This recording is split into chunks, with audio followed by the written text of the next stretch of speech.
La méthode No Yo-Yo by Beauty Sané vous présente ce programme.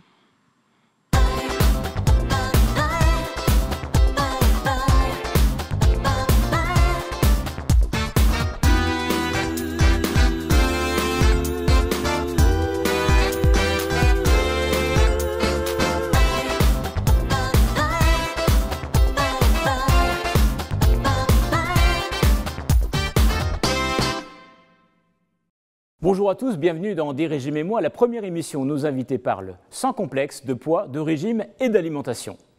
Nous sommes toujours en compagnie d'Olivia Moore, mère moderne mais pas modèle, qui trouve sa vie de maman tellement drôle qu'elle en a fait un one-woman show. Aujourd'hui, nous allons nous inviter chez elle pour découvrir ses habitudes alimentaires.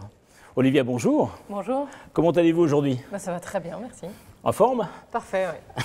Eh bien, on va se retrouver, comme je le disais, chez vous, pour découvrir vos petites habitudes alimentaires et savoir comment vous allez gérer un petit peu vos courses. Et pour cela, en toute indiscrétion, on s'est invité chez vous. On a ouvert le frigo pour prendre une photo que l'on découvre ici. Et là, grande surprise. Grande surprise, il n'y a rien dedans. Oui. Ah si, il est quand même garni, largement. C'est qui fait les courses chez vous, en fait? C'est un peu tout le monde. Enfin, en gros, c'est mon mari ou moi. Voilà. En fonction de qui a le temps, de qui s'aperçoit qu'il manque des trucs. Voilà. Et vous gérez ça comment? C'est assez pragmatique. Vous avez une liste toute faite ou... Pas du tout. Non, on a en tête ce que les enfants mangent en plus grande quantité, parce que clairement, c'est ça la priorité des priorités. C'est-à-dire que si nous, on ne mange pas, à la limite, on s'en sort. Mais bon, les enfants, c'est quand même un peu plus compliqué. Puis c'est pénal, en fait, c'est ça le problème, si on ne les nourrit pas. Et voilà, donc non, c'est en fonction du premier qui repère les trucs qui manquent. Par rapport à ces courses, on voit qu'il y a quand même beaucoup de produits qui sont préparés déjà, qui sont pré-cuisinés d'une certaine façon. Comme quoi? Qu'est-ce qu'il a repéré? Attends, il y a des yaourts. Oui, allez-y. Donc il y a beaucoup de barquettes, beaucoup de produits préparés. Beaucoup de barquettes. Non, en fait, il y a du jambon parce que on a essayé de le préparer nous-mêmes et en fait, on n'a pas. Vous n'avez pas réussi? Non, c'était un petit peu compliqué. Enfin, il courait partout. Enfin, c'était très compliqué. Et voilà, il y a du jambon et du poulet en barquette. C'est pareil, on a eu du mal à. Mais qu'est-ce qu'il y a d'autre en barquette? Je sais pas, je vois pas là. Mais il y a quoi? Non, il y a la crème fraîche, il y a les yaourts, tout ça. Il y a des sauces dans tous les sens. Mais oui. Après, enfin bon, on ne fait pas des plats très compliqués, il faut dire. Mais ouais, vous dites ça parce qu'il y a du citron déjà pressé, c'est ça? Non, pas du tout. Alors, en fait, on y voit peu de légumes. Oui, c'est vrai. Mais même beaucoup, en fait, ils sont dans les deux trucs. Ah, dans les bacs dans les bacs en dessous, voilà. Qui sont cachés, en quelque sorte. Alors, Olivia, vous décrivez comme une desperate housewife. En fait, vous ressemblez à qui? Quel est le personnage qui vous incarne le plus? Alors, je pense que comme tout le monde, je pense que je suis Linette, qui est quand même à peu près la plus digne, hein, on va dire, la plus énervée, mais enfin quand même la plus digne, et enfin la moins bizarre. Et en fait, je pense que je suis un peu des quatre. J'ai des moments bris, mais enfin ils sont assez rares quand même. Voilà. Il y a des moments Gabrielle aussi, un peu glamour et sexy. Et globalement, je suis assez Suzanne, en vrai. C'est-à-dire que c'est le merdier, quoi. Et en tant que mère indigne, d'une certaine façon, quel est le plat que vous préparez le plus souvent pour vos enfants? Ah bah, le même que celui de tous les parents indignes, hein, les pâtes. Je fais très bien les pâtes. Les pâtes à plein de trucs. Les pâtes au fromage, les pâtes aux légumes, les pâtes à la crème, les pâtes à plein de trucs. Voilà, les pâtes au reste. C'est très bon les pâtes au reste. Des bouts de viande différents. Vous dites que vous vous plaignez plutôt de tout gérer, le travail, la famille, les enfants, l'école, les courses, le linge. Donc, trouvez-vous vraiment du temps pour cuisiner en fait? Cuisiner, c'est pas vraiment le mot. Oui, ça m'arrive. Après, voilà, j'ai mes plats fétiches que je fais rapidement et voilà. Et c'est surtout ceux que j'aime le plus manger. Donc voilà. Mais il n'y a pas que moi qui cuisine. Enfin, mon mari cuisine pas mal en fait. Surtout quand on reçoit. Donc vous êtes plutôt blanquette qui mijote pendant des heures ou ravioli, boîte de ravioli? Il va lui. Non, pas du tout. Blanquette qui mijote pendant des heures. Il a vu jouer ça où? Non, pas du tout. Non, qu'est-ce que je suis quoi? Je suis poulet au curry par exemple. Voilà. Donc c'est quand même un tout petit peu. Un peu de préparation, mais enfin, ça va, un minimum. Voilà. Bon, pour la sauce, quoi. Après, le riz, je fais ça dans un truc à riz, là. Voilà. Et le poulet dans un truc à poulet. Et le poulet dans un truc à poulet. Enfin, non, voilà, le poulet, bon, ça va, c'est pas le plus compliqué, on va dire. Alors, détacher des filets de poulet, c'est pas grave. Et quand vous faites vos courses, il y a des achats que vous faites plus particulièrement pour des membres de la famille, donc bon, les enfants en particulier. Oui, alors les enfants, c'est clairement les yaourts et le pain en tranches, hein, voilà, et les céréales. Ça pour être sûr de ne pas être en panne le matin, et le jus d'orange. Voilà. Voilà. Si déjà j'ai ça, ça me fait une bonne base pour les enfants. Bon, les pâtes, comme j'ai dit. Non, et puis, blague à part, ouais, pas mal de légumes. En fait, j'ai la chance d'avoir un primeur qui est vraiment très, très, très bien en face de chez moi. Donc, voilà, ça me permet de débarquer chez lui à 20h30 en disant j'ai plus de tomates. Donc, vous n'êtes pas que supermarché, vous êtes également je suis aussi, commerce de quartier. Ouais. Commerce de quartier, vous avez des... en général, les fruits et légumes chez le primeur et la viande chez le boucher. Donc, Ah oui, donc il y a quand même une...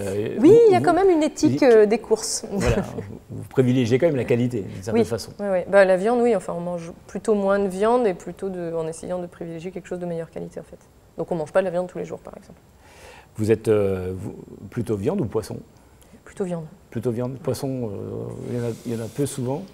Je sais pas, ils n'ont pas envie de rentrer dans mon corps. On n'est pas amis, eux et moi.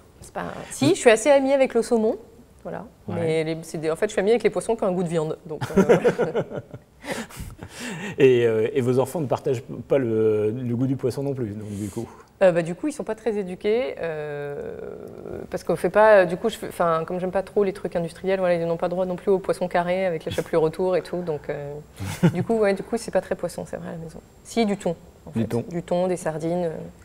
Par exemple, les sardines, c'est pas servi tel quel. Je fais un beurre de sardine, vous savez, avec le fromage de la vache ou avec le fromage des petits enfants carrés, vous savez, blancs, tout ça. Enfin, je ne donne pas de marque, mais en gros, vous avez compris. Voilà. Il y a du beurre de sardine et ça passe très bien. Vous avez du surgelé chez vous? J'ai un peu de surgelé, oui, pour les steaks hachés bio en particulier. Donc vous êtes justement un peu bio, ça vous Oui, je suis très bio. Quand je peux et que voilà, quand le rapport qualité-prix va, je suis très marque bio de distributeur. Mais j'ai une petite question éthique sur l'empreinte carbone du truc en fait, parce que c'est bio, mais enfin en général ça vient de Tombouctou, donc c'est un peu le problème. Oui, on peut pas toujours. Si j'arrive à faire bio et français, c'est ma victoire de la journée. Et vous avez des plats que vos enfants affectionnent tout particulièrement? Mes enfants sont très purés.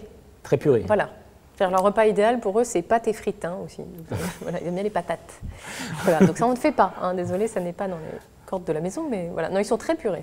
Vous avez des astuces ou des trucs pour faire aimer certains plats aux enfants? Je suis comme tout le monde, je rame, je crois. Je ne sais pas pourquoi, les enfants ont un problème avec les légumes. Oui, je leur raconte des histoires sur les légumes en question, en fait. Voilà. J'imagine des histoires, je parle de la fée carotte, la fée des haricots, qui va être tellement triste si tu ne les manges pas, regarde, elle a créé des beaux haricots pour toi, et elle va pleurer, pleurer, pleurer si tu ne les manges pas. Bon, voilà. Eh bien, on peut aussi vous donner un autre conseil. Si vos enfants ne veulent pas manger des légumes comme les épinards, pensez aux briques, par exemple, avec du thon ou de l'œuf. C'est très facile à cuisiner et les enfants adorent le côté pochette surprise croustillante. Normalement, il faut les frire, mais cuites au four, après avoir badigeonné de jaune d'œuf, elles seront encore plus légères. Olivia, est-ce que vous mangez végétarien? Ça m'arrive, oui.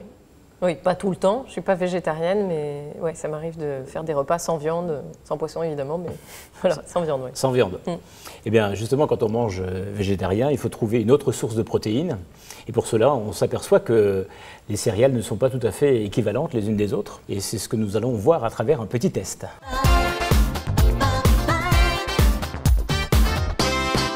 Eh bien, Olivia, nous allons donc faire notre test céréales afin de pouvoir déterminer quelles sont les céréales qui ont le plus de protéines. Donc ici, vous avez 4 céréales différents. Donc vous avez du blé, du boulgour, du riz blanc et du quinoa. D'accord. Donc pouvez-vous me classer ces céréales pour savoir quelles sont les céréales qui ont le plus de protéines vers ceux qui en ont le moins? D'accord. Alors, on va clarifier un truc, parce que moi, avant ce moment-là, je ne savais pas qu'il y avait des protéines dans les céréales. Et d'ailleurs, bon, je me suis dit, c'est des céréales. Moi, globalement, l'appellation, c'était féculent. Jusqu'à ce qu'ils me disent hors antenne que féculent, c'est un truc à base de farine. Voilà. Alors, donc, on va se concentrer. Qu'est-ce qui contient le plus de protéines? Je ne sais pas, on va prendre le truc avec le nom le plus compliqué et on va dire que c'est lui qui a le plus de protéines. On va dire que c'est d'abord le boulgour, qui a beaucoup de protéines. Le blé, ensuite le quinoa et pour finir le riz. Eh bien, totalement au hasard, on s'en fout en fait. Presque bon. Presque bon, d'accord. C'est le hasard. Donc en fait, c'est par ordre alphabétique. Ah bon, comme ça. Comme oui. ça. Donc celui qui en contient le plus, c'est le blé. Ah bon, d'accord. Ensuite vient le boulgour. Le boulgour. D'accord. Ensuite, le quinoa. D'accord. Et puis en dernier, le riz. D'accord. Alors, nous avons une alternative pour le riz blanc. Donc pour avoir un apport en protéines plus important, on peut prendre du riz complet tout simplement. Eh bien Olivia, nous allons donc terminer cette émission avec le conseil bien-être du jour. Si vous n'avez pas le temps de cuisiner le soir et que vous souhaitez consommer des légumes, choisissez de préférence des légumes surgelés bruts, dans lesquels vous pourrez ajouter une noix de beurre ou un filet d'huile d'olive. Les poêlées et galettes de légumes, toutes prêtes surgelées, sont souvent riches en matières grasses. Bonne journée et à demain!